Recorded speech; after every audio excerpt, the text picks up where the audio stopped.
kódà ọ̀rọ̀ tá à ń wí le débi wípé gbogbo ẹni tó ń sọ̀sọ́kúsọ tó ń bú Bíọ́lá tó ń foríṣiríṣi èpè ránṣẹ́ sí wọ́n pè lágàn wọ́n fi èébú ara bú bí ọ̀rọ̀ ọmọ ìgbéyàwó ẹ̀ gbogbo àwọn nǹkan tó lè mú yàn kó sì bẹ́ sí kànga kó kú dànù ni wọ́n bá Biola Adebayo fà ó ti pọ̀ jù.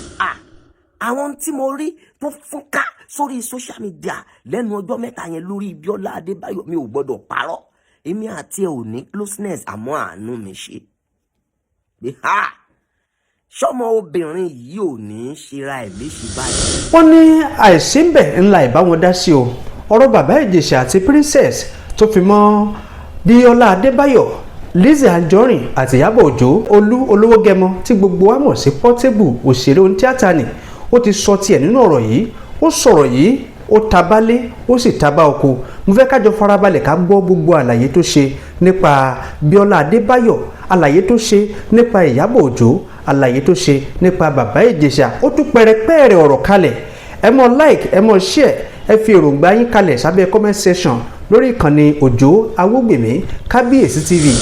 mo fẹ́ ná pẹ̀tẹ̀pẹ̀tẹ̀ ń pọ̀pá gbogbo ẹni tó bá ti tábà ẹ má fi bínú o ẹ lọ tún bẹ̀ ṣe ni pẹ̀tẹ̀pẹ̀tẹ̀ tí máa ná ń pọ̀pá ó má bèèyàn tó pọ̀ àmọ́ mi ò lẹ́nìkan àbájá mi ò lẹ́nìkan àṣán àmọ́ bó bá yẹ ká bára wa sòótọ́ ọ̀rọ̀ ẹja bára wa sọ pẹ̀tẹ̀pẹ̀tẹ̀ tí máa ná ń pọ̀pá lórí ọ̀rọ̀ tó ń jà ròyìn lórí Biola Adebayo ó ṣe interview kò ṣe interview bàbá Ìjẹ̀ṣà kò bàbá Ìjẹ̀ṣà Ìyábọ̀ Òjó kò Ìyábọ̀ Òjó ó tara gbáragbára tó fi lọ kọ Lése Anjorin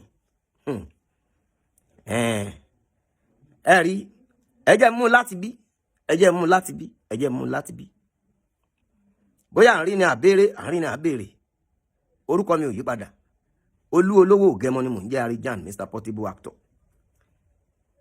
ẹ̀yin tẹ́ ẹ nífẹ̀ẹ́ mi ó ṣeé ṣe kí n tí máa sọ kó dùn mọ́ yín àmọ́ àwọn tí ò tiẹ̀ fẹ́ mi rárá inú máa bí wọn ìyẹn ò dẹ̀ kàn mí èmi ò rán gúnṣẹ́ bí èèyàn bá sọ̀rọ̀ tí kì bá ti ṣọlọ́run ọba ló sọ kò sí nǹkan kan bẹ́ẹ̀.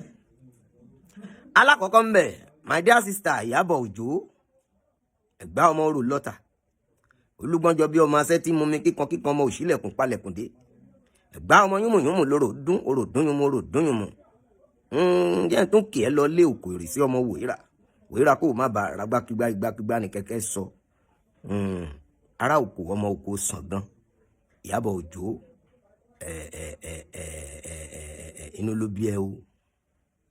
inú ló bí ẹ o Biola Adebayo ọ̀ṣẹ́ inú ló bí ẹ má bínú inú ló bí ẹ rí bí ògiri ò bá ti lanu kò sálàǹgbá tó máa wọbẹ̀ láéláé nítorí pé inú bí Ìyábọ̀ nígbà tí Ìyábọ̀ rí kí ni wọ́n ti ń pè tí wọ́n kàn gé tíza àmọ́ mi ń rò pé Ìyábọ̀ mọ ohun tó wà nínú fídíò Ìyábọ̀ èmi wo fídíò yẹn o bàbá Ìjẹ̀ṣà ó lè máa wí kábàkàbà sorry to say àmọ́ kì í ṣe pé ó bú ẹ bàbá Ìjẹ̀ṣà bú ẹ o ó kàn kọjá ń bẹ̀ ó fi gbéra ẹ̀ lárugẹ wípé òun ò lè ṣe ohun tí ò dá sọ́dọ̀ Ìyábọ̀ ló fi sọ̀rọ̀ kọjá wípé mi àtàwọn ọmọ Ìyábọ̀ àtijọ́ wà wákàtí bíi méjì rí nǹkan kan gbogbo ìyẹn náà ó ń ra gbà yíra ẹ̀ka ni tó bá jẹ́ mi nìwọ ní Ìyábọ̀ fídíò yẹn ni màá kọ́kọ́ lọ wò full details mo fẹ́ gbọ́ ohun tó sọ ní kíkún kí n lè mọ ibi tí máa ti bá fàyà ẹ̀ tàbí kí n lè mọ̀ bóyá kì í ṣe pé ó ṣẹ̀ mí kò yé àmọ́ nítorí pé o ti mọ̀ wípé àwa Yorùbá ìsọkúsọ wà pọ̀ ìgbà tó o ti rí wípé ó kọjá lára Ìyábọ̀ lásán o ti wò pé báwo ló ṣe máa jẹ́ bàbá Ìjẹ̀ṣà ló máa dárúkọ Ìyábọ̀ ibi tí wà àti Biola Adebayo ti jọjọ́ mọ̀ ìyá inú ti bí ẹ kọjá bẹ̀ ó sì nọ́mà àmọ́ èmi á bẹ̀bẹ̀ pé kó o má bínú sí Biola kò ṣe é ńṣe ló rò pé ó ṣe é kò ṣẹ́. Kódà fídíò tí àwọn èèyàn àwọn ọlọ́tẹ̀ tí wọ́n pariwo lé pé kó lọ yọ débi tó fi lọ yọ yẹn, fídíò yẹn ò nílò yíyọ o, kò nílò yíyọ, kò nílò yíyọ. Ìyábọ̀ single-handedly ìwọ nìkan ṣoṣo ló kó gìrìgìrì tó bá Bíọ́lá Adébáyọ̀ lẹ́nu ọjọ́ mẹ́ta yìí. Ìwọ ló fi àgbà hàn, ìwọ ló kó bá nítorí ipò bínú. Àtèèyàn bí àtèèyàn rẹ tó ń tẹ̀lé ẹ, wọn ò fẹ́ mọ ohun tó ṣẹlẹ̀, wọ́n gbá ti bẹ́ẹ̀ ni. Mo mean àwọn fans tó jó lólùfẹ́ àtọ̀tá ẹ̀ pàápàá tó wà nínú wọn. Wọ́n gbá wọn fi yá, wọ́n gbá wọn fi yá. Ìyábọ̀, wàhálà yẹn pọ̀, ìwọ gangan lè má rí nítorí wípé inú ti bí ẹ. Ohun tó bínú sí ò tó bínú sí, my dear sister.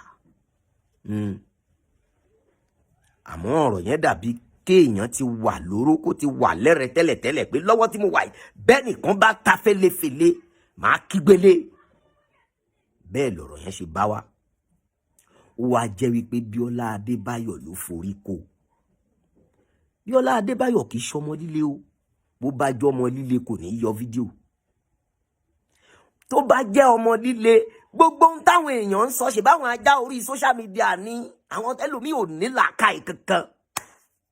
Gbogbo ọjọ́ orí tó wà lórí ẹlòmíì tó ń kọ̀kọ́ kúkọ yẹn, tátún máa kọ̀máǹdì ọmọ 16, 18, 20, 22 àìmọye ò tó bàtà ẹsẹ̀ tí wọ́n ń kọ bad comment, tí wọ́n ń fi èébú ara bú àwọn ìlàkọjá tó ti làkọjá. Àwọn tí mo rí tó fúnká sórí social media lẹ́nu ọjọ́ mẹ́ta yẹn lórí Bíọ́lá Adébáyọ̀, mi ò gbọ́dọ̀ parọ́. Èmi àti ẹ ò ní closeness, àmọ́ àánú mi ṣe pé ṣọ́mọ obìnrin yìí ò ní ṣera ẹ̀ léṣe báyìí torí ọ̀rọ̀ àwọn ará social media tá a wà yìí. Bí èèyàn ò bá kí ṣẹni tó use mọ́, tí wọ́n bá kó tí ẹ̀dá lè lọ bẹ́ sómi, ẹ̀dá lè ronú kí BP ẹ̀ kó rise, ẹ̀dá lè má mọ ohun tó máa gbé ṣubú lulẹ̀ tá a sì kọjá sálákejì.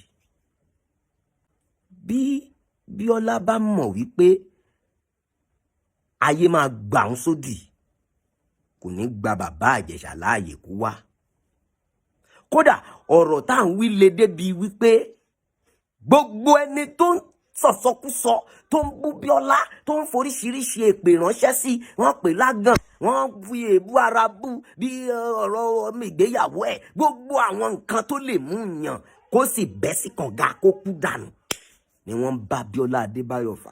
Ó ti pọ̀ jù nítorí wípé ìwọ Ìyábọ̀ nìkan ṣoṣo bínú ni ó rí kàrámọ̀tọ́ lọ́wọ́n bá gbé fún ẹ lé ayé bó ṣe tó.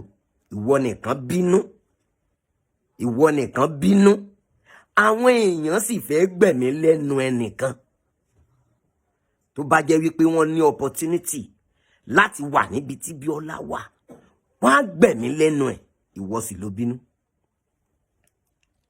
Ká ló bínú, ká ló sọ̀rọ̀, ká ló faraya bó ṣe faraya. Anybody bá fẹ́ make bad comment lórí fídíò yẹn kò tiẹ̀ ní lẹ́sẹ̀ ńlẹ̀. Àmọ́ nítorí pé ìwọ Ìyábọ̀ ti bínú, orí Ọlọ́run tún fi àpẹẹrẹ hàn bí kàrámọ̀ tí ìwọ Ìyábọ̀ ní lórí ilẹ̀ èèpẹ̀ bó ṣe tóbi tó. Mi ò sí lọ́dọ̀ Bíọ́lá, mi ò mọ ibi tí Bíọ́lá wà, àmọ́ mo mọ̀ pé ó ṣèkì. Àkọ́kọ́ ni pé kọ̀líìgì lẹ́jọ́ jẹ́, kò sì ní rí ẹ bí ẹni tó lè bínú sóhun torí wípé nínú ẹ̀mí ẹ̀ kì í ṣe pé ó fẹ́ ṣẹ̀ ẹ́. Orí Bíọ́lá Adébáyọ̀ tá à ń wí ti wá ṣe oore tó pọ̀ nínú ayé àwọn ọ̀pọ̀lọpọ̀ èèyàn lórí prógráàmù ẹ̀ yẹn. Ó yẹ kí gbogbo wa mọ̀ wípé ẹ̀mí wípé òun fẹ́ ra bàbá Ìjẹ̀ṣà padà náà lẹ̀mí tí Bíọ́lá máa ní tó fi máa gba bàbá Ìjẹ̀ṣà láàyè láti wá grant interview. Ìgbà tí bàbá Ìjẹ̀ṣà bá dórí ètò ni bàbá Ìjẹ̀ṣà ò ní gbọ̀nà bí tó lérò. Senior colleague ni bàbá Ìjẹ̀ṣà jẹ́ fún Bíọ́lá, kò lè sọ pé ẹ panu mọ́sà, kò lè dá padà fún bàbá Ìjẹ̀ṣà bí Yínká Ayéfẹ́lẹ́ ṣe ń dá padà. Ó fún ní gbogbo respect yẹn tó síbẹ̀síbẹ̀. Mo wo interview yìí, Bíọ́lá ń bi bàbá Ìjẹ̀ṣà láwọn nǹkan kan, ọ̀tọ̀ lọ́nà ibi tí bàbá Ìjẹ̀ṣà tó máa gbà. Kódà ó dé ibì kan, bàbá Ìjẹ̀ṣà tó ń sọ fún Bíọ́lá wípé wọ́n lòun kó sí mi lẹ́nu nígbà tí kò kó sí lẹ́nu rárá. Ẹ rádánwò. Nígbà tí kò kó sí lẹ́nu rárá. Ọ̀nà ló fún bàbá Ìjẹ̀ṣà, kì í ṣe bàbá Ìjẹ̀ṣà ló máa ṣe jẹ́jẹ́ kọ́ mọ̀ pé talk to B tí Bíọ́lá ń ṣe wà. Lórí talk to B, Bíọ́lá ti ran ọ̀pọ̀lọpọ̀ èèyàn lọ́wọ́ tí wọ́n ṣàdúà fún, táyé ṣàdúà fún, tí ọkùnrin ṣàdúà fún, tí obìnrin náà sì ṣàdúà fún. Ó gbọ́. Ṣùgbọ́n nígbà tí wọ́n Ìyábọ̀ bínú tán, àwọn èèyàn ò mà rántí mọ́, wọ́n dojú ìjà kọ́ mà ní. Èèyàn méjì, ìpele èèyàn méjì ló dojú ìjà kọ Bíọ́lá tó jẹ́ kó ṣèkì Bíọ́lá tó bẹ́ẹ̀. Ìpele ènìyàn kan ní àwọn tó jẹ́ wípé wọn ò mọ tí wọ́n ń ṣe, wọn ò ní làákàyè, wọ́n ti gbàgbé pé Bíọ́lá àti Ìyábọ̀ tí ọ̀rọ̀ jọ pa wọ́n pọ̀ yìí, ìkan náà ni wọ́n rántí mọ́. Bí Ìyábọ̀ bá bínú sí Bíọ́lá, kí ló yẹ kó di ti àwọn Gbàrànmídẹ́lẹ́rù? Ṣé bí wọ́n mọ̀ wípé ọmọ inú ilé kan náà ni Ìyábọ̀ àti Bíọ́lá Adébáyọ̀, òṣèré jọ ni wọ́n. Tó bá dọ̀la tí wọ́n bá pàdé lórí eré orí ìtàgé tí wọ́n ní kánjọ wá aṣọ rẹ̀, wọn ò ní choice. Ẹ̀yin tẹ́ ẹ fi bad comment fẹ́ ba ayé ọmọ lọ́mọ jẹ́, ẹ ti wà níbi tẹ́ ẹ wà. Ìdájọ́ Ọlọ́run sì wà. Ọlọ́run ń pa ènìyàn nítorí ènìyàn. Ìyẹn lè san gbogbo àwọn tí wọ́n máa ń fi bad comment ba ayé àwọn èèyàn jẹ́. When it come to irú kéèsì báyìí, tínú wọn máa ń dùn, tí wọ́n máa ń láyọ̀. Àwọn kan wọ́n mú gẹ́gẹ́ bí iṣẹ́. Kò yàtọ̀ sí bí ìgbà tí wọ́n wà gẹ́gẹ́ bí platform kan, group kan, pé gbogbo wa yìí ẹ jẹ́ ká lọ bòǹbáàdì lágbájá. Báwo lèèyàn bíi 500 ṣe máa gbá kọ́mẹ́ǹtì sí abẹ́ post nítorí ẹnìkan tẹ́ ẹ máa rò pé kò ní kárí ayé? Kò wá sí olórúkọ tí wọ́n ì tí ì fẹ́ ṣe bẹ́ẹ̀ fún tán. Ẹni tí wọ́n sì wò lánàá tí wọ́n gbádùn fíìmù ẹ̀, tó bá dò ní bí bìrìkínà bá yí tí àdánwò dé, tí wọ́n bá fẹ́ fi kọ́mẹ̀ntì bàgbé sí ayé ẹ̀jẹ̀, tí wọ́n fẹ́ jẹ́ kó mọ̀ pé kò jẹ́ nǹkan kan, kò ní nǹkan kan tó kù tó fẹ́ ṣe láyé mọ́jú kó lọ kú lọ, kò ná wọn ní nǹkan kan. Iṣẹ́ tiwọn nìyẹn. Ìdájọ́ tí gbogbo àwọn tí mò ń wí, Ọlọ́run ń dá oníkálukú lẹ́jọ́. La ṣe máa ń gbọ́ pé nǹkan míì ṣẹlẹ̀ sẹ́lòmíì, ara wo la mọ̀ tó ti dá? Ta la mọ̀ tọ́lọ́run ń torí ẹ̀ bínú sẹ́lòmíì? Àwa ní kinní kan ṣe obìnrin kan bẹ̀ yẹn, ọkùnrin kan ní pọ́blẹ́mù kan bẹ̀ yẹn. Ẹ̀san wo la mọ̀ tó ń ké lórí ọmọ ẹlòmíì? Nígbà tó o bá ń sọ ohun tí ò dá sẹ́ni tọ́lọ́run ọba ń fẹ́, ṣé ẹ̀dá yẹn ṣó lè escape ẹ̀? Kò lè gbé lọ. Bí Ìyábọ̀ bá bínú sí Bíọ́lá Adébáyọ̀, àwọn ọmọ ìyá kan bàbá kan nítorí ilé tíátà, bàbá kan ìyá kan ló bí gbogbo wa. Kí ló kàn ti gbogbo àwọn àfi kọ́mẹ̀ǹtì pani? Kí ló kàn wọ́n mẹ́? Gbogbo kọ́mẹ̀ǹtì tí wọ́n dà sáyé ohun tí wọ́n kọ nítorí Bíọ́lá Adébáyọ̀ sí orí social media, tí ọmọbìnrin yẹn ò bá lọ́kàn,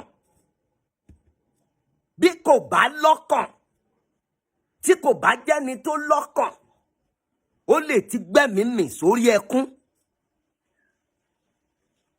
Ó gbọ́, nítorí pé ìwọ Ìyábọ̀ bínú nìkan. Torí ẹ̀ ló fi jẹ́ wípé bá a bá ti jẹ́ àkàndá, tàbí ajẹ́ ara iwájú, tàbí ajẹ́ ara òkè, bí ohun ìbínú bá dé, ká máa bojú ẹ̀yìn bí àwọn àgbà ọjọ́ sì ṣe ń ṣe nìyẹn o.